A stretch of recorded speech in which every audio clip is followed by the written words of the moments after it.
Assalamualaikum warahmatullahi wabarakatuh.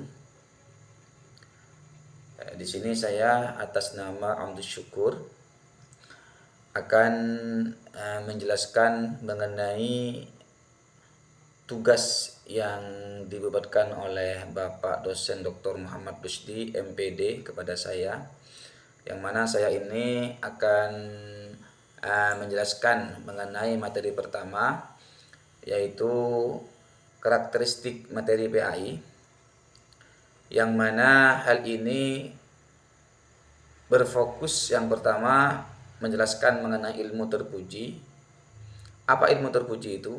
Ilmu terpuji itu adalah ilmu yang membawa manfaat, sehingga orang yang mendapatkan ilmu terpuji ini bisa mengantarkan dirinya menjadi orang yang lebih dekat kepada Allah, menjadi orang yang lebih takut kepada Allah, menjadi orang yang cinta kepada Allah. Ini namanya ilmu terpuji. Sehingga orang yang mendapatkan ilmu seperti ini, dia akan berkata baik, dia akan berkata yang sesuai dengan apa yang sudah diperintahkan oleh Allah, sehingga dia menjadi orang yang lebih baik lagi, menjadi orang yang lebih cinta lagi kepada Allah. Terus yang kedua, ini mengenai ilmu tercela. Apa ilmu tercela itu? Ilmu tercela adalah ilmu yang menyesatkan dan juga bisa juga disebut sebagai ilmu yang tidak bermanfaat.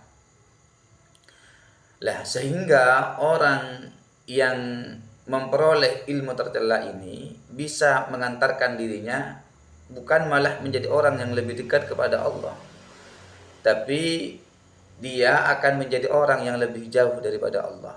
Dia akan malas untuk ibadah, akan malas untuk melakukan kebaikan, ya, karena ilmunya tidak manfaat, ilmunya kurang memberikan manfaat kepada dirinya ataupun manfaat kepada orang lain. Selanjutnya ini mengenai ilmu fardu ain. Ada fardu ain, juga ada fardu kifayah. Kalau fardu ain itu wajib dipelajari setiap individu muslim. Jadi yang terkena taklif ini individu, perorangan ini wajib melakukan, seperti umpamanya sholat ataupun puasa. Maka setiap orang memiliki kewajiban untuk melakukan sholat, setiap orang memiliki kewajiban untuk melakukan puasa. Ini namanya fardu ain. Selanjutnya ini fardu kifayah. Apa fardu kifayah itu? Fardu kifayah itu adalah kewajiban yang kolektif, ya, kewajiban yang apabila dilakukan oleh satu orang maka yang lain gugur, kewajiban kelompok. Namun apabila semua kelompok itu tidak ada yang mengerjakan, maka semuanya dapat dosa. Sebaliknya, apabila dari kelompok itu ada satu yang mengerjakan, maka yang lain gugur kewajibannya. Ini namanya fardu kifayah. Kami lanjut, ya. Yang selanjutnya, ini materi Kurdis tingkat SD. Bahwasanya materi Kurdis atau Al-Quran hadis di tingkat SD ini mencakup dasar-dasar membaca Al-Quran, ya, seperti huruf hijaiyah atau tanda baca. Bagaimana siswa bisa mengetahui dan juga bisa membaca Al-Quran sesuai dengan kaidah-kaidah yang sudah ada dalam ilmu tajwid. Kelas 1 itu pengenalan, ya, seperti pengenalan huruf hijaiyah. Ya, terus nanti pindah ke tingkat selanjutnya, terus dikembangkan, diperdalam lagi. Terus juga hafalan surat-surat pendek, ya, seperti surat Al-Fatihah atau surat An-Nas, Al-Falaq, Al-Ikhlas, Al-Lahab, ya, Al-Alaq, Al-Qadar. Ini dipelajari di SD, ya, karena SD itu kan tingkat masih bisa dianggap sebagai tingkat bawah, tingkat baru, tingkat dini, sehingga cara pemahaman siswa itu tidak seperti di tingkat SMP ataupun di tingkat MA, ya, sehingga yang diterapkan di tingkat SD itu biasanya menghafalkan surat-surat pendek, ya, juga mengenal huruf hijaiyah, cara membaca Al-Quran dengan baik. Dan juga fokus di materi Kurdis kelas SD, tingkat SD itu menerangkan hukum bacaan dasar seperti hukum gunnah atau hukum nun mati dan tanwin atau hukum mim sukun. Ya, itu sebagai pengenalan bagi mereka sehingga mereka bisa mengetahui mengenai hukum-hukum tajwid, hukum-hukum nun sukun atau tanwin atau mim sukun. Dan juga di tingkat SD itu dalam materi Kurdis ini ya diajarkan kepada mereka mengenai perilaku sehari-hari, ya, perilaku terhadap sesama atau perilaku terhadap orang tua, bagaimana mereka bisa bersikap baik terhadap orang tua, bersikap baik kepada guru, bersikap baik kepada temannya, sehingga tidak terjadi hal-hal yang tidak diinginkan.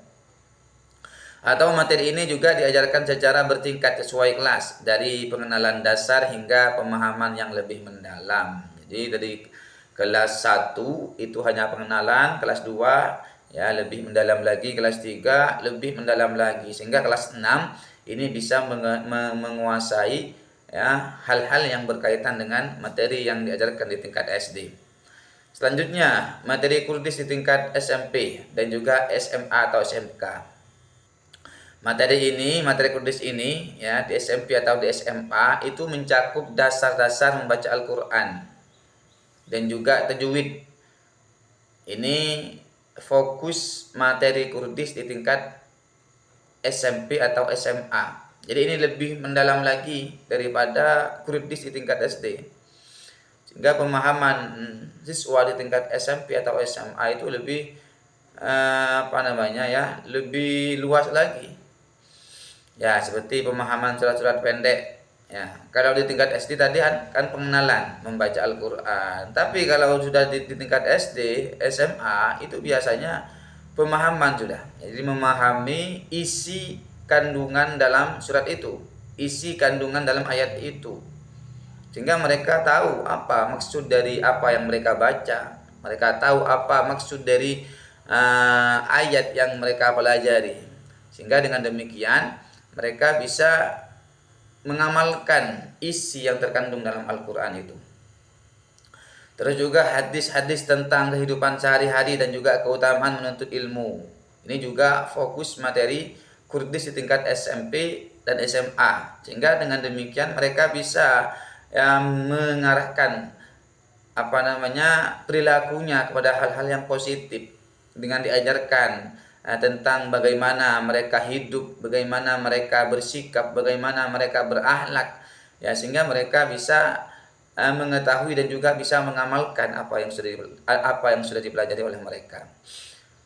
Dan juga mereka di tingkat SMP SMA ini juga diajarkan mengenai keutamaan menuntut ilmu, ya seperti keutamaan daripada orang yang menuntut ilmu itu nanti ketika mereka keluar dari rumahnya, semua tumbuh-tumbuhan, ikan-ikan yang di laut itu mendoakan, sehingga timbul motivasi bagi mereka untuk selalu giat menuntut ilmu, selalu giat untuk mencari ilmu, sehingga dengan demikian mereka menjadi orang yang lebih baik, mereka menjadi orang yang lebih disiplin lagi, menjadi orang yang lebih berilmu. Juga pemahaman istilah hadis, ya kalau di tingkat SD masih dalam tahap pengenalan, di tingkat SMP, SMA ini sudah pendalaman sudah.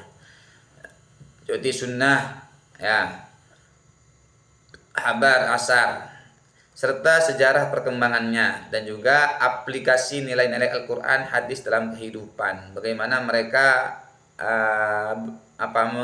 menjalankan kehidupannya sesuai apa yang sudah diperintahkan oleh Allah, yang tertera dalam Al-Quran, dan sesuai dengan apa yang sudah disampaikan oleh Rasulullah yang tertera dalam sunnah dan juga atau disebut dengan hadis. Dan juga materi akan semakin mendalam dari SMP ke SMA, dari pengenalan dasar menuju analisis kandungan dan implementasi nilai-nilai kehidupan.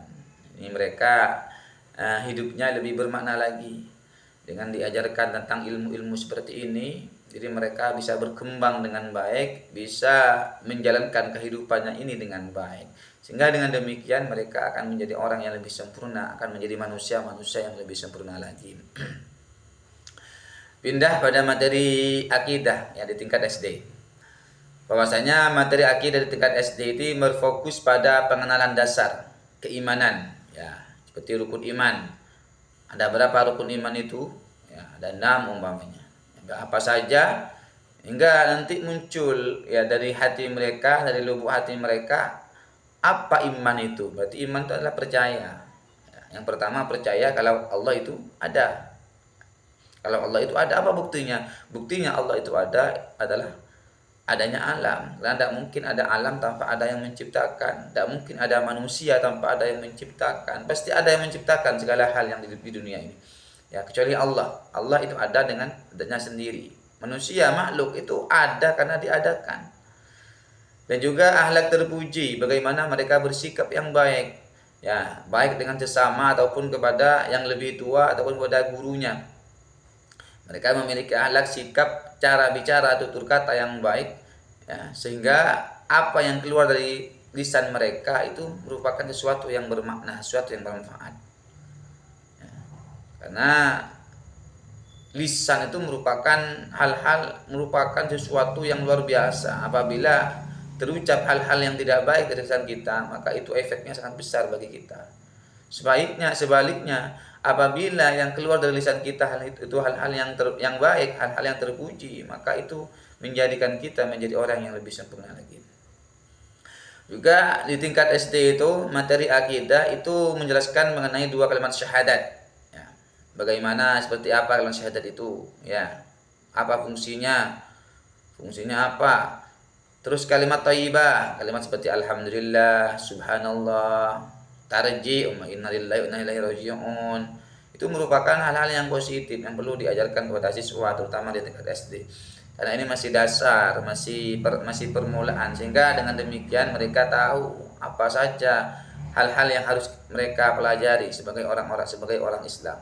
Serta perilaku sehari-hari seperti jujur, ya, karena ini penting.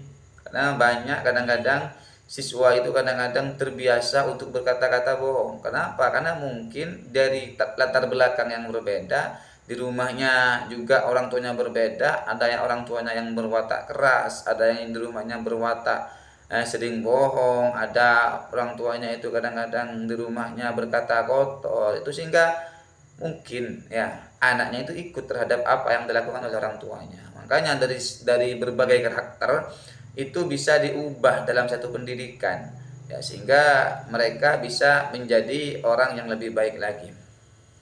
Bersih, ya, jadi mereka diajarkan bagaimana mereka hidup bersih, hidup sehat. Sopan santun tadi, sopan santun terhadap teman, orang tua, guru, bagaimana mereka berkata terhadap temannya, ya, dan berkata kepada gurunya. Karena perlu dibedakan antara kita ngomong kepada teman, kadang-kadang mereka tidak bisa membedakan, sehingga perlu mereka untuk dididik, diajarkan, sehingga mereka itu bisa paham. Karena itu semuanya bukan salah mereka, karena mereka belum tahu. Mereka perlu pendidikan, mereka perlu arahan, mereka perlu petunjuk, sehingga dengan petunjuk itu mereka bisa lebih baik. Disiplin, bagaimana mereka bisa masuk sekolah dengan cara disiplin. Terus mandiri, ya, ini juga penting ditanamkan dalam hati siswa. Ya, hidup mandiri ini, biar tidak selalu tergantung pada orang lain. Juga materi ini membangun fondasi tauhid, ya, yaitu tauhid keesaan Allah. Allah itu satu, Allah itu maha kuasa, Allah itu maha mengabulkan. Dan juga membentuk karakter mulia melalui pembiasaan dan juga keteladanan. Ini juga merupakan metode yang penting, pembiasaan. Ini merupakan metode yang sangat praktis, yang sangat baik untuk kita terapkan terhadap perkembangan anak, terutama siswa di tingkat SD ini, sehingga mereka dengan pembiasaan itu mereka akan menjadi biasa di sekolah, nanti bisa dibawa terhadap kebiasaan ketika ada di rumah masing-masing. Kami lanjut, ya, materi akidah di tingkat SMP dan juga SMA atau SMK. Ya, kalau materi di tingkat SMP ini lebih mendalam lagi daripada materi yang ada di SD. Kalau di SD itu hanya pengenalan mengenai tauhid, mengenai kalimat thayyibah lah. Tapi di tingkat SMP atau SMA ini mendalam konsep akidahnya. Ya, seperti pengetahuan dalil nakli dan akli. Bagaimana bisa muncul suatu pernyataan bahwasanya Allah itu ada? Dari mana? Ya, diajarkan Apa dalilnya? Dalil akli Al-Qur'an itu apa?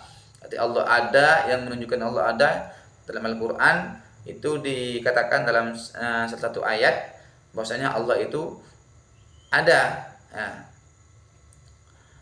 Atau Allah itu mendengar, ya. Dikatakan dalam ayat juga Allahu Sami'un Basir. Ya, itu juga perlu diajarkan kepada siswa terutama di tingkat SMP ini, dasar-dasar atau dalil dari pernyataan bahwasanya Allah itu berada, Allah itu mendengar, Allah itu melihat. Atau dalil akli, pakai akal.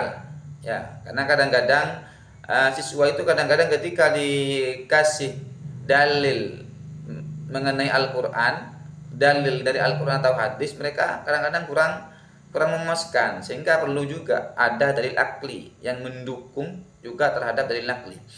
Terus pembentukan pola pikir Islami sehingga mereka bisa memiliki daya pikir yang baik, daya pikir yang sesuai dengan ajaran Islam, sesuai dengan apa yang sudah dituntutkan oleh Rasulullah SAW. Terus materi akhlak di tingkat SD, ya. Yang pertama ini pembiasaan akhlak terpuji. Bagaimana siswa SD itu bisa bisa memiliki akhlak-akhlak yang baik, akhlak-akhlak yang terpuji, akhlak-akhlak yang sesuai dengan apa yang sudah dicontohkan oleh Rasulullah. Terus teladan Rasulullah, ya, seperti menceritakan mengenai kisah-kisah Rasul, perjuangan Rasul, bagaimana Nabi Muhammad ketika Nabi Muhammad disakiti oleh orang-orang Quraisy, apakah Nabi Muhammad marah. Ini perlu diterangkan kepada mereka terhadap kesabaran Nabi Muhammad, sehingga mereka tahu bagaimana cara untuk ikut terhadap panutannya itu Rasulullah, sehingga mereka menjadi karakter yang baik, menjadi karakter yang tidak mudah untuk dendam, untuk merasa iri terhadap orang lain. Terus penguatan karakter sejak dini, ya, sehingga siswa SD itu bisa dilatih untuk menjadi karakter yang positif, karakter yang baik. Ini perlu juga pembiasaan terutama di tingkat SD. Sedangkan materi akhlak di tingkat SMP atau SMA, SMK ini fokusnya materi akhlak yang pertama fokusnya lebih mendasar, ya, mencakup dasar-dasar keimanan dan adab sehari-hari. Adab sehari-hari, dasar akidah, ya, seperti iman kepada Allah, ya, iman kepada malaikat Allah, iman kepada kitab Allah, iman kepada Rasul, hari kiamat, dan juga qada dan qadar. Ini perlu ditanamkan kepada mereka siswa kelas di tingkat SMP atau SMK, sehingga dengan ditanamkan seperti ini akan tumbuh dari lubuk hatinya keimanan yang sesungguhnya, keimanan yang hakiki, keimanan yang sesuai dengan apa yang sudah diajarkan oleh Rasulullah. Terus adab sehari-hari, ya, bisa dengan adab kepada diri sendiri, yaitu seperti kebersihan, ya, menjaga kebersihannya sendiri atau kamarnya, atau dengan cara makan minum, ya, makan minum itu bagaimana caranya, tidak boleh makan berdiri umpamanya, tidak boleh makan duduk, tidak boleh minum berdiri umpamanya. Cara tidur, bagaimana tidur yang baik, itu tidur sebelum tidur bisa baca doa sebelum tidur, bangun tidur baca doa bangun tidur, ataupun cara tidur yang baik, ya, seperti apa yang sudah dicontohkan oleh Rasulullah.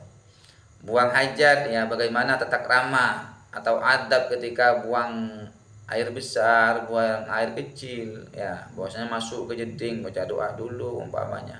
Kalau masuk itu mendahulukan kaki yang kiri umpamanya, kalau keluar mendahulukan kaki yang kanan umpamanya. Ini perlu diajarkan kepada mereka sehingga mereka menjadi orang yang sempurna. Terus belajar berbicara, berpakaian, ya, cara berbicara mereka, karena kadang-kadang, ya, kayak kata saya tadi itu, ya, kadang-kadang dari karakter yang berbeda, latar belakang yang berbeda, sehingga mungkin apa yang keluar dari lisannya juga berbeda, karena memang itu karakter mereka yang dibawa dari rumah ke sekolah, sehingga ini perlu pendidikan ketika ada di sekolah. Terus adab kepada orang tua atau guru, itu dengan cara diajarkan cara berbakti kepada guru, karena ilmu itu, siswa itu bukan hanya mencari ilmu, tapi cara cari barokah. Jadi barokah seorang guru ini paling penting. Karena ilmu ketika barokah, maka insya Allah akan menjadikan pemilik ilmu itu akan menjadi orang yang lebih sempurna lagi, menjadi lebih baik lagi. Kebalikannya, kalau ilmunya tidak barokah, meskipun sealim apapun, sepintar apapun, lah tidak ada gunanya. Makanya perlu juga ditanamkan kepada siswa itu bagaimana mereka itu bisa mendapatkan ilmu, juga bisa mendapatkan barokah, berbakti kepada orang tua, berbakti kepada guru mereka, hormat kepada orang tua atau guru. Ya, ini perlu ditanamkan juga kepada siswa. Sopan santun, tidak membentak atau mendoakan. Ini sangat fatal sekali apabila siswa masih melawan kepada orang tua. Siswa masih tidak peduli terhadap orang tua. Karena sekarang itu bisa dikatakan zaman akhir, ya, tidak sama dengan masa-masa ketika masa-masa dulu itu. Jadi akhlak mereka ini mengalami kemerosotan yang sangat besar sekali. Kalau dulu itu siswa itu sangat hormat kepada guru. Sekarang itu kadang-kadang banyak siswa, ya, dimarahin sedikit, dikit-dikit kepolisian, dikit-dikit ngadu orang tua. Ini merupakan hal-hal yang tidak boleh kita terapkan, tidak boleh kita teruskan, karena hal ini merupakan hal-hal yang kurang baik. Terus juga akhlak kepada teman, ya, seperti tolong menolong sama teman, ya, tidak boleh saling bullying, tidak boleh saling jotos menjotos, ya, tidak boleh saling mukul, ya, saling menghargai, tidak menghina atau saling menyayangi. Ini perlu juga ditanamkan terhadap mereka siswa kelas di tingkat SMP atau SMK. Terus sedangkan materi akhlak di tingkat SMA ini fokusnya lebih mendalam dan juga kontekstual. Ya, seperti diajarkan mengenai akidah dan akhlak lanjutan, yaitu pemahaman tauhid, ilmu kalam, tasawuf. Ini merupakan pelajaran materi yang ada di tingkat di tingkat SMA atau SMK. Terus akhlak terpuji tercela, yaitu dermawan, rendah hati. Ini merupakan lanjutan daripada materi-materi selanjutnya sebelumnya, sehingga mereka pindah ke tingkat SMK atau SMA ini keilmuannya lebih luas lagi, berkembang lagi. Terus ada pergaulan remaja, berarti etika berinteraksi di sekolah, di masyarakat, dan di dunia maya. Bagaimana mereka bersikap. Tidak seolah-olah ketika mereka ada di dunia maya, mereka sekarapan menyampaikan pendapatnya, sehingga ini menimbulkan hal-hal yang tidak diinginkan oleh kita semua. Dilanjutkan materi fikih di tingkat SD. Ya, materi fikih di tingkat SD ini lebih fokus mengenai pengenalan ibadah dasar. Ya, ibadah dasar, praktek ibadah harian, dan juga pendekatan kontekstual. Ini materi fikih di tingkat SD. Bagaimana siswa bisa menguasai hal-hal tersebut. Terus materi berdasarkan kelas. Ya, kalau kelas 1 biasanya materi fikihnya itu biasanya mengenai huruf hijaiyah. Ya, mereka belajar huruf hijaiyah, tanda baca, surat Al-Fatihah, surat An-Nas, surat Al-Falaq, surat Al-Ikhlas, surat Al-Hab. Ini fokusnya di kelas 1. Kalau di kelas 2 ini fokus penulisan hijaiyah bersambung, ya, cara menyambung huruf hijaiyah.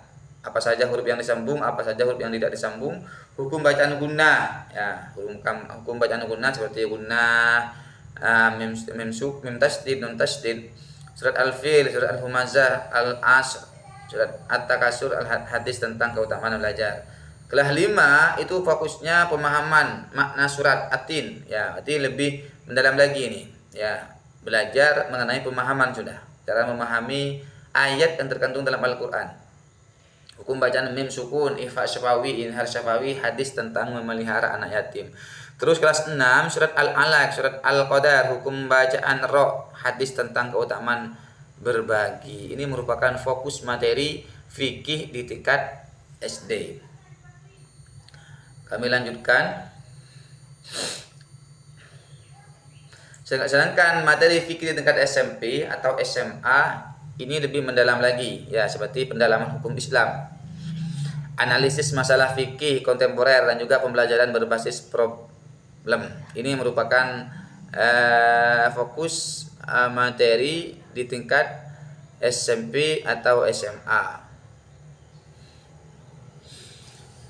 Kami lanjut ya, materi sejarah peradaban Islam tingkat SD.